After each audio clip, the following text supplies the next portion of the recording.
श्रीकृष्णाष्टकं स्तोत्रम्। वसुदेवसुतं देवं कंसचाणूरमर्दनं देवकी परमानन्दं कृष्णं वन्दे जगद्गुरुम्। अतसी पुष्पसङ्काशं हारनूपुरशोभितं रत्नकङ्कणकेयूरं कृष्णं वन्दे जगद्गुरुम्।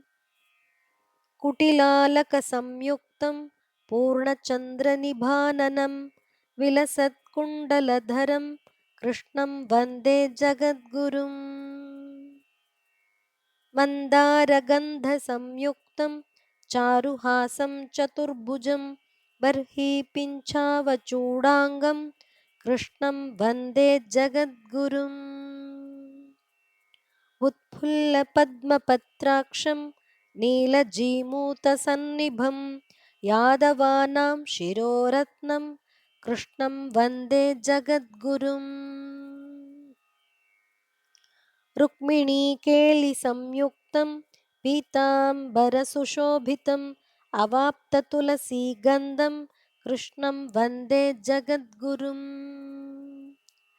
गोपिकानां कुचद्वन्द कुङ्कुमाङ्कितवक्षसं श्रीनिकेतं महेश्वासं कृष्णं वन्दे जगद्गुरुम्।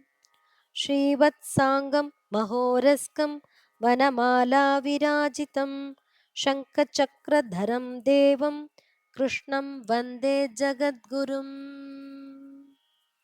कृष्णाष्टकम् इदं पुण्यं प्रातरुत्थाय यः पठेत् कोटिजन्मकृतं पापं स्मरणात् तस्य नश्यति। इति श्रीकृष्णाष्टकं स्तोत्रं सम्पूर्णं। श्रीकृष्णार्पणमस्तु।